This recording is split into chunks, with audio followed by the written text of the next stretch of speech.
Russia. They are currently building their own, sovereign internet. Last week, they attempted to disconnect their internet from the global network.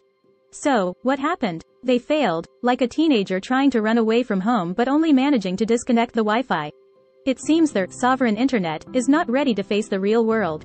You might ask, what is this sovereign internet? Well, it's like a massive digital fence, a Frankenstein's monster created with various tools that allows you to intercept traffic and filter content at will.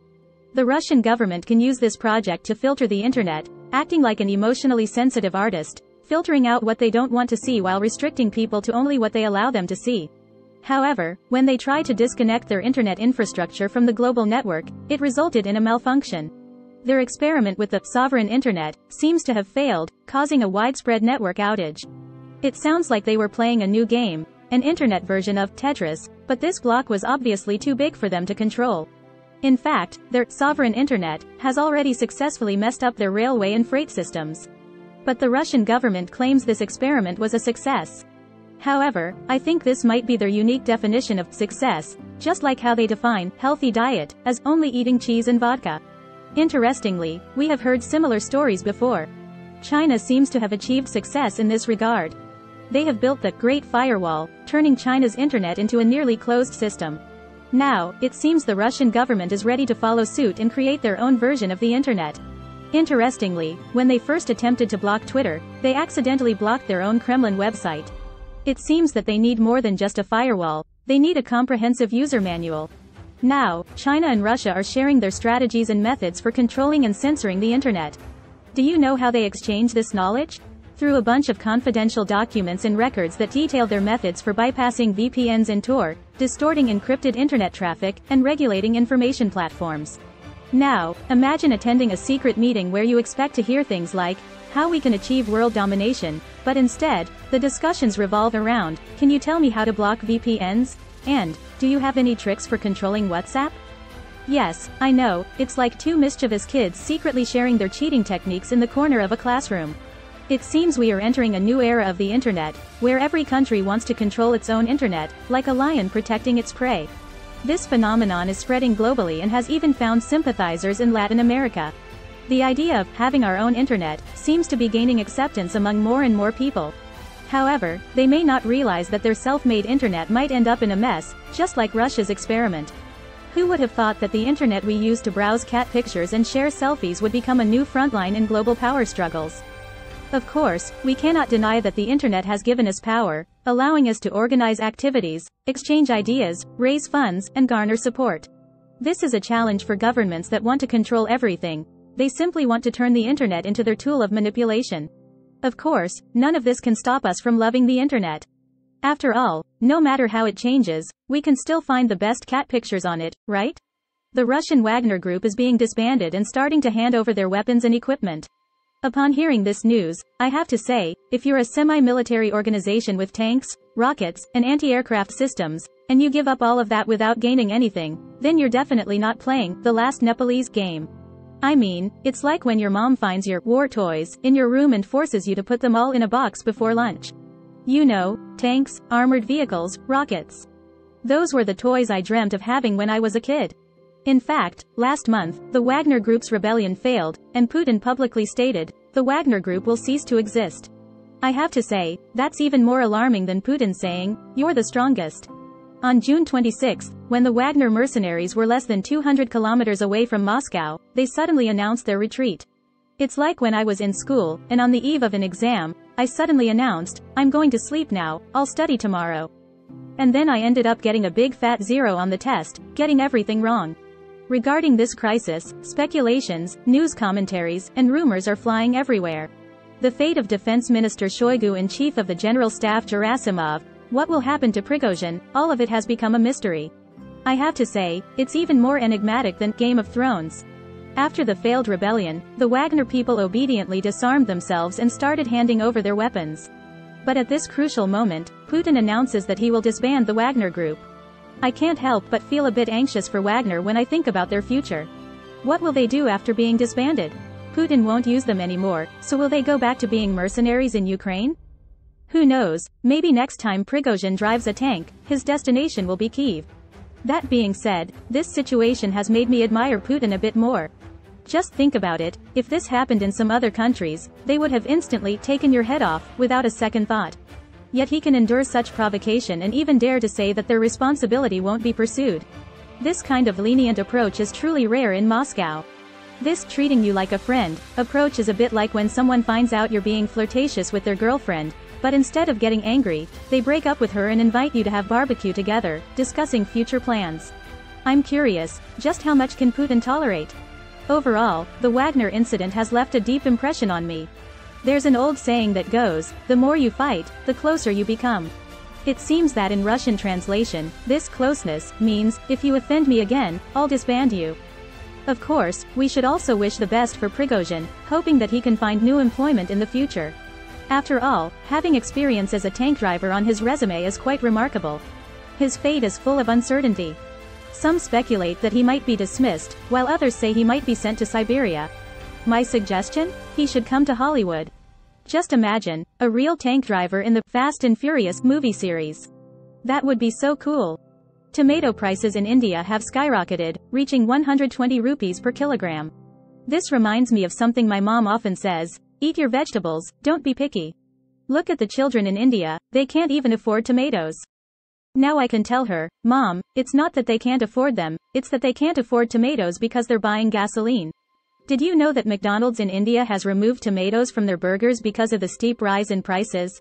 It seems that ordering a burger without tomatoes is no longer a sign of being picky, but has become a symbol of poverty. Now, when you go to McDonald's to order a burger, the server might ask you, are you sure you want to add tomatoes? That will cost you an extra 100 rupees. At that point, the customer might say, forget it, I'll save that 100 rupees and get myself a new BMW.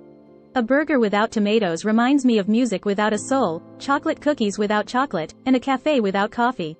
For McDonald's, it's like superheroes losing their superpowers. In India, the skyrocketing prices of tomatoes have left many people astonished. Some complain on social media, saying that buying tomatoes is more expensive than filling up their gas tanks. Others mockingly say, buy a kilogram of tomatoes and get a free iPhone. I must say, if that offer were real, I'd rather buy 10 kilograms of tomatoes. At least I could get 10 iPhones and then sell them, maybe even make a little profit. Did you know? This unexpected event reminds us of another issue in India, food inflation. Economist Abhishek Gupta stated in a report that India's food inflation rate in June is estimated to have risen from 3.3% in May to 4% year-on-year, possibly due to the significant increase in tomato, legume, and rice prices. However, for us, right now, there is only one thing scarier than food inflation: imagining a life without tomatoes. No tomatoes in your burger, no tomatoes in your salad, no tomatoes on your pizza.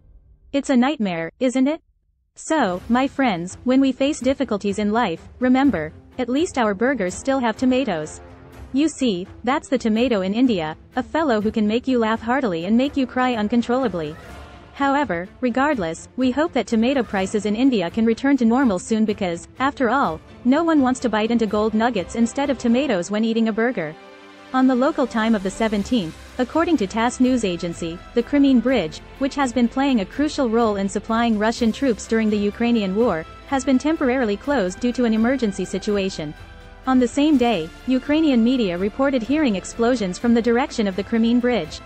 The pro-Russian governor of Crimea stated that due to the emergency situation, traffic on the Crimean Bridge, which connects the Crimean Peninsula and mainland Russia, has been halted.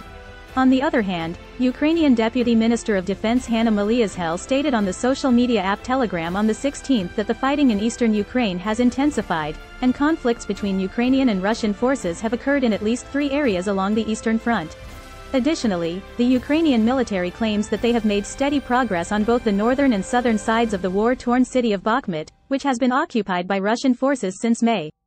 According to Moscow-based officials, the Russian Black Sea Air Defense Forces and fleet shot down 9 Ukrainian drones over the port of Sevastopol in Crimea.